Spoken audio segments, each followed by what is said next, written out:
10.2 is on regression. And regression is a probabilistic model where a variable is not determined completely by the other variable. There's some type of error typically involved with it.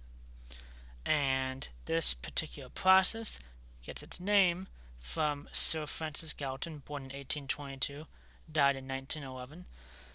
And he was studying when tall or short people have children, the heights of those children tend to regress to the more typical mean height for people of the same gender.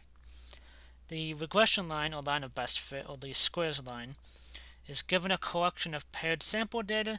This line best fits the scatter plot of the data. And the regression equation is y hat is equal to b sub 0 plus b sub 1 x times x, where x is the explanatory, predictor, or independent variable, and y hat is the response or dependent variable. And the sample statistics for the y-intercept and slope, respectively, are b sub 0 and b sub 1. The population parameters are beta sub 0 and beta sub 1. Forming the least squares regression line requires us to first need a sample of paired x, y data, and that be a simple random sample of quantitative data. A visual examination of the scatter plot shows that the points are in a straight line pattern. And then we would remove any outliers that are known errors. Consider the effects of any remaining outliers that may or may not include removing any, depending. And the regression line y hat is equal to b sub 0 plus b sub 1 times x. We would round that to the following three significant digits. We round those two formulas to the three significant digits. The slope b sub 1 is the correlation coefficient r times the standard deviation of the y values divided by the standard deviation of the x values. And as an equation, that's n times the sum of x times y minus the sum of x times the sum of y divided by n times the sum of x squared minus the sum of x squared. And the y-intercept b sub 0 is y bar minus b sub 1 times x bar. And that would be the sum of y, the y values, times the sum of x squared minus the sum of x times the sum of x times y divided by n times the sum of x squared minus the sum of x squared. And the requirements amounts to checking the following requirements for regression analysis. For each fixed value of x, the corresponding values of y have a normal distribution. For the different values of x, the distributions of the corresponding y values all have the same standard deviation. For the different fixed values of x, the distributions of the corresponding y values have means that lie along the same straight line. And these are robust against minor deviations. So for example, based on example 1 from section 10.1, which is this data set here of pulse rates and white blood cell counts, we want to find the equation of the regression line in which the explanatory variable is pulse rate and the response variable is the corresponding white blood cell count. Alright, this is the scatter plot. This is that table again. And we could form this particular scatter plot in SAS. I already have the pulse data set in SAS. But if we use, let me take up the full screen here. If we use proc sgplot data is equal to work.pulse, and then scatter y equals the response variable white blood cell counts, and x is equal to pulse rate, and then run, we would obtain this graph, which, as said from the extra colorization, it should be accurate, the same exact type of thing. But for this, we do want to find that line of best fit. And this uses the procedure, so proc reg data is equal to work.pulse again. We are trying to model right now. We are trying to model that white blood cell counts is equal to pulse rate. Again, it's going to have a little bit of an error attached to it, but that's okay. That's what we want to type into SAS. And when we run this, we would first get our scatter plot, which we've previously seen, so I'll just scroll past that now. But we obtain a whole bunch of analysis of variance here, which, we have various things right in here. I'll get to that in a second. We have different additional values inside these tables, but the ones that we are looking for is we have the y-intercept here of 3.02 and pulse rate, 3.021 and pulse rate of 0.060. Well, I should probably run that one more to 0.0602. So let me write that out very quickly. So y hat is 3.02, 3.021 plus 0.0602x. The requirements for this, which I did not mention previously, but the requirements for this,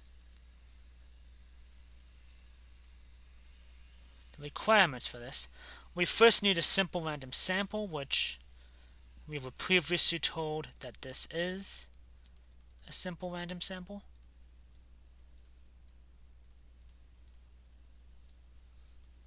The second, and we could see that in either of the scatter plots, doesn't really particularly matter which one that we look at, they're not really in a straight line pattern.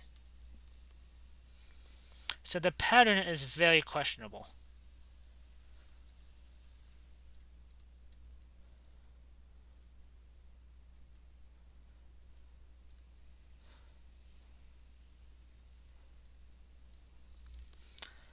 But there's no outliers inside of it, so that's always good. Always actually rephrase the no known outliers. Might be the better way to say that. We could see that this graph down here has that. Whoops. This graph down here has the line of best fit graphed inside of it. We could also see that inside of this graph down here. It shows that line of best fit along with the data points. Although this is a much squeezed up version than the one that we have on the slide on here. I should also probably note, inside of our table here when we were looking at this, we had obtained an overall significance of our line of best fit here of 0.4988. Although that basically means then is that this line does not really do that good of a job explaining this data. It roughly has a p-value of just about 0.5. So, as you could tell from this, it does somewhat explain it-ish, but nothing particularly too good about that value. And as we could see, the r-squared value of here of 0.1641, that is very small. It does not do a good job at all, as we could tell from this particular output. But moving on from this, we can make predictions, and making predictions depends on what type of model that we have. If it's a bad model, if the regression equation does not appear to be useful for making predictions, like this one, since the p-value is very high and the r-squared value is 0.1641, we do not use it. The best predicted value for this variable is the sample mean. And did we have that physically on here? That's something that you would have to calculate, unfortunately. But that's besides the point.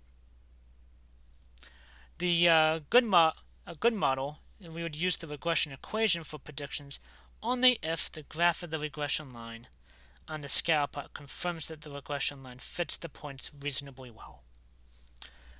Correlation is we would use the regression equation for predictions only if the linear correlation coefficient indicates that there is a linear correlation between the two variables. And then scope, we would use the regression line for predictions only if the data do not go much beyond the scope of the variable sample data. And predicting too far is referred to as extrapolation, which can be finicky and tricky at times. But, at any rate, That's what those are referring to. So if we tried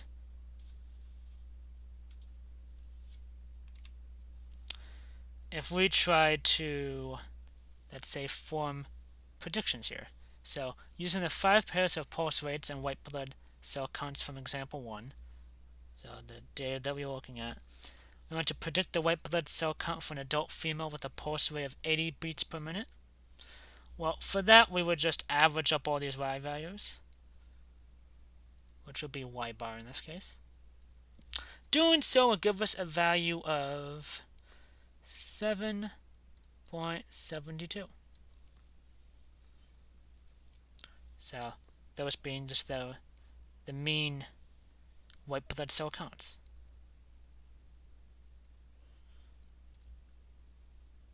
Mean white blood cell counts. Using the pulse rates and white blood cell counts for females in dataset 1 body dataset to predict the white blood cell count for an adult female with a pulse rate of 80 beats per minute. The dataset includes 147 pairs of values, and the linear correlation coefficient is 0.221 with a p-value of 0.007. Do contrast that with the p-value here of 0.4988, which you can see here and down inside of the parameter estimate section as well. The regression equation is y hat is equal to 4.06 plus 0.0345x. And this would be a good model due to the fact the p-value is small. So a high p-value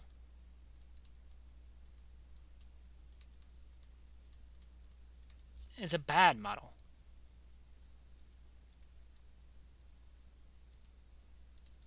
Well, the low p-value would be the good model.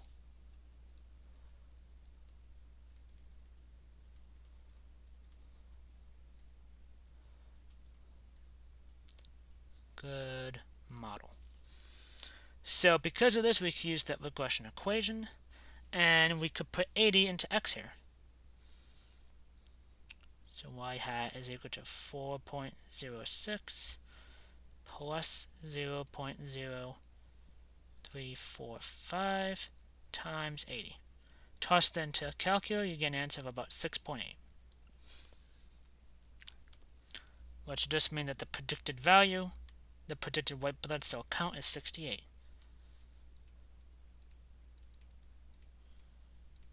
Predicted white blood cell count is 6.8. According to this data, of course. Interpreting the regression equation using a marginal change is specifically in a variable. The amount that the variable changes when the other variable changes by exactly 1 unit. That slope b sub 1 is an example of this in the regression equation. And no matter the scenario, you can always interpret that marginal change for the regression equation. Always. An outlier is a point on a scatter plot lying far away from the other data points. And an influential point is the point that strongly affects the graph of the regression line, meaning it impacts it either with the slope, the y-intercept, or the correlation coefficient, depending, of course. Although if it impacts one, it's certainly impacting all of them. For my next example here, from the example 2b, where we consider 147 pairs of pulse rates and the white blood cell counts of adult females from the dataset 1 body data dataset, the scatter plot here on the left shows the regression line, and if we include an additional pair of data, x is equal to 30 and y is equal to 100, which happens over here, we get the regression line on the right, which is drastically different. Right? We have the data sets or the points spread out on the left. On the right, they're all clustered together. The additional point 30, 100 is an influential point because the graph of the regression line changed considerably. as shown by the regression line on the right. We can compare the two graphs to see that clearly the addition of this point has a dramatic impact on the regression line, which is why the point 30, 100 is an influential point and is far away from the other points, and of course is indeed an outlier. The residual is a pair of sample x, y values. The difference between the observed value of y and the y value that is predicted by using the regression equation. The residual will be y minus y hat, so observed y minus predicted y. The least squares property is for a straight line, the sum of the squares of the residuals is the smallest sum possible. So if we would add up these dotted lines, all four of those dotted lines, if we add up the squares of all those, the sum is the smallest sum possible. And the residual plot is a scatter plot of the x, y values after each of the y coordinate values has been replaced by the residual value y minus y hat. A residual plot is the graph of points x, y minus y hat. When analyzing a residual plot, we will need to look for a pattern. So there should be no obvious pattern. This confirms that the scatter plot of sample data is a straight line pattern, and the residual plot should not become much wider or thinner when viewed from left to right. This confirms that for the different fixed values of x, the distributions of the corresponding y values have all the same standard deviation. And let me just blow up this picture here a bit so we can see that a bit nicer.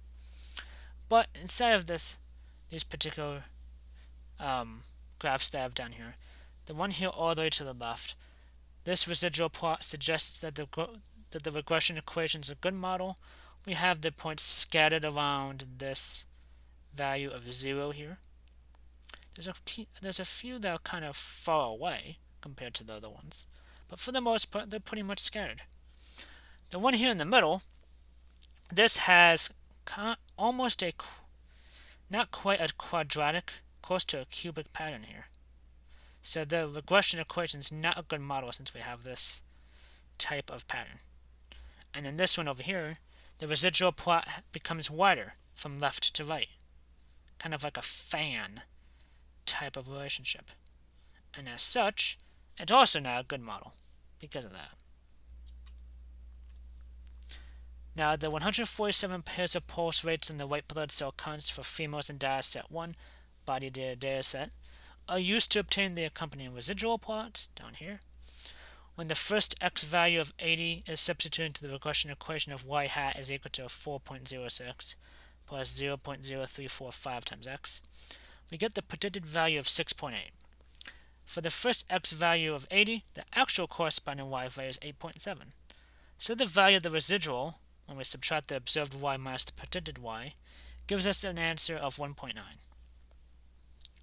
So using the x value of 80 and the residual 1.9, we get the coordinates of the point 80, 1.9, which would have been roughly where this point here is, which is one of the points in this residual plot down here. But of course, doing that when you have a ton of data points is not really helpful. SAS does it for us. If we looked at the one that we calculated before, we have this particular graph inside of, let's see, that would be inside of this top one up here. We have our values, we have our residuals, and we could see inside of the one that we have here, there's a little bit of variation. But for the most part, these are scattered. There's no expansion from left to right or anything like that. The fact that there's one point over here all the way to the left and the now corresponding one down here, that could be a bit questionable, as is that point up there. But for the most part, it's pretty scattered. There's only 5 points though, so, I mean, take that with a grain of salt, of course. Let me know if you have any questions or concerns. Thank you.